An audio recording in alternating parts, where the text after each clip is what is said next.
श्री स्वामी समर्थ. कर्क राशी 1 ते 31 मे मासिक राशी भविष्य. नमस्कार मित्रांनो, आपल्या आवडत्या चॅनलवर तुमचे मनापासून स्वागत आहे.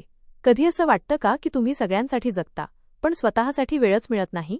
कधी मनात दडवून ठेवलेलं दुःख अचानक बाहेर यावं असं वाटतं का?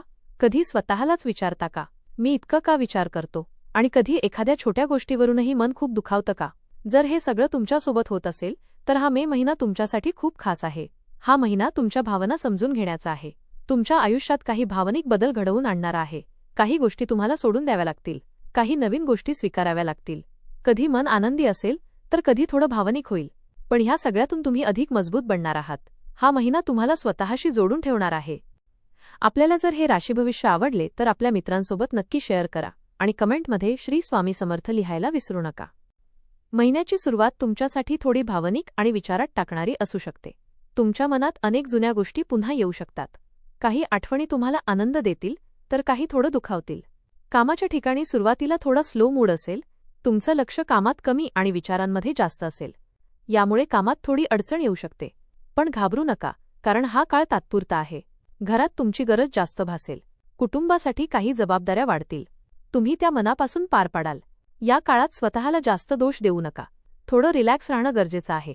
तुमच्या भावना समजून घ्या आणि त्यांना स्वीकारा. हा काळ तुम्हाला आतून मजबूत बनवेल. करिअर आणि व्यवसाय. करिअरच्या बाबतीत हा महिना थोडा चढ उतार असलेला असेल. सुरुवातीला कामात लक्ष केंद्रित करणं कठीण जाईल, पण हळूहळू परिस्थिती सुधारेल. तुमची मेहनत वाया जाणार नाही. ऑफिसमध्ये काही नवीन जबाबदाऱ्या मिळू शकतात.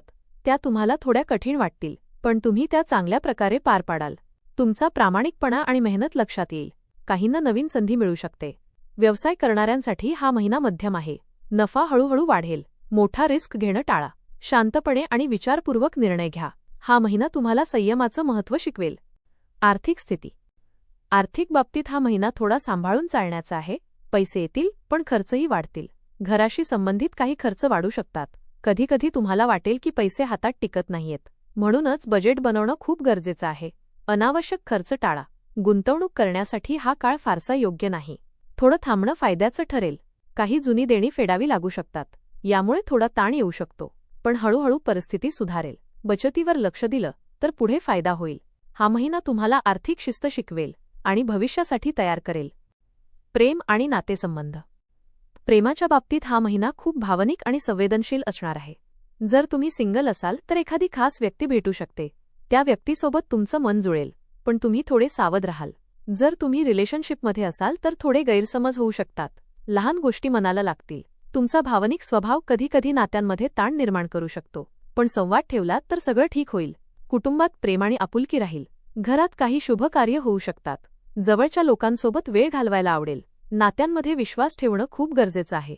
हा महिना तुमच्या नात्यांना अधिक खोल आणि मजबूत करेल. प्रेमामुळे तुम्हाला मानसिक आधार मिळेल. मनस्थिती आणि आत्मविश्वास. या महिन्यात तुमचं मन खूप संवेदनशील असेल.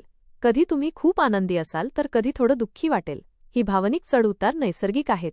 तुमचा आत्मविश्वास कधीकधी कमी होऊ शकतो, पण स्वतःवर विश्वास ठेवणं खूप महत्त्वाचं आहे. ध्यान आणि मेडिटेशन केल्याने तुम्हाला खूप फायदा होईल. पॉझिटिव्ह विचार ठेवणं गरजेचं आहे. नकारात्मक लोकांपासून दूर राहा. तुमच्या मनाला समजून घ्या. स्वतःला वेळ द्या. काही वेळा एकटं राहणं फायदेशीर ठरेल. हा महिना तुम्हाला मानसिकदृष्ट्या मजबूत करेल आणि तुम्हाला स्वतःशी जोडून ठेवेल. तुमचं मनच तुमची ताकद आहे. आरोग्य. आरोग्याच्या बाबतीत या महिन्यात थोडी काळजी घ्यावी लागेल. तणावामुळे थकवा जाणवू शकतो. कधी डोकेदुखी किंवा पोटाच्या समस्या होऊ शकतात. झोप पूर्ण घेणं खूप गरजेचं आहे. पौष्टिक आहार घ्या. पाणी भरपूर प्या. जंक फूड टाळा. थोडा व्यायाम करा. यामुळे तुमचं शरीर ताजेतवाने राहील. तणाव कमी करण्यासाठी ध्यान करा. छोट्या समस्या दुर्लक्षित करू नका. वेळीच उपचार घ्या. आरोग्य सांभाळलं तर सगळं ठीक होईल. हा महिना तुम्हाला स्वतःची काळजी घेण्याची जाणीव करून देईल. एकूण महिन्याचा शेवट तुमच्यासाठी शांत आणि समाधानकारक असणार आहे. तुम्हाला मानसिक शांती मिळेल. कामात स्थिरता येईल. आर्थिक स्थिती सुधारेल. नातेसंबंध अधिक मजबूत होतील. घरात आनंदाचं वातावरण राहील. काही चांगल्या बातम्या मिळू शकतात. प्रवासाचे योग आहेत. तुम्हाला स्वतःवर विश्वास वाटेल. तुमचा आत्मविश्वास वाढेल. हा काळ तुमच्यासाठी हीलिंग टाइम आहे. तुम्ही आतून मजबूत व्हाल. तुम्हाला समाधान मिळेल. महिन्याचा शेवट तुम्हाला सकारात्मक ऊर्जा देणारा ठरेल. हा मे महिना तुमच्यासाठी भावनिक आणि बदलांचा आहे. सुरुवातीला थोडा ताण आणि विचारांचा भार असेल, पण हळूहळू परिस्थिती सुधारेल. करिअरमध्ये स्थिरता येईल. आर्थिक स्थिती सांभाळून ठेवावी लागेल. नातेसंबंधात चढउतार येतील पण ते मजबूत होतील. तुमचं मन संवेदनशील राहील. आरोग्याची काळजी घ्यावी लागेल. हा महिना तुम्हाला खूप काही शिकवेल, तुम्हाला आतून मजबूत करेल आणि तुम्हाला स्वतःशी जोडून ठेवेल. फक्त संयम ठेवा, स्वतःवर विश्वास ठेवा आणि पुढे चालत राहा. यश तुमचंच आहे. मे महिना तुमच्यासाठी भावनिक चढउतार घेऊन येणारा आहे. सुरुवातीला थोडा ताण आणि विचारांचा गोंधळ जाणवेल, पण हळूहळू परिस्थिती सुधारत जाईल. करिअरमध्ये स्थिरता येईल आणि मेहनतीचं फळ मिळेल. आर्थिक बाबतीत थोडं जपून चालावं लागेल. नातेसंबंधात काही गैरसमज होऊ शकतात, पण ते मिटतील. मन संवेदनशील राहील, त्यामुळे स्वतःची काळजी घ्या. आरोग्याकडे दुर्लक्ष करू नका. महिन्याच्या शेवटी शांतता आणि समाधान मिळेल. एकूणच संयम ठेवलात तर हा महिना तुमच्यासाठी सकारात्मक ठरेल आणि पुढे चालत राहा. यश तुमचंच आहे.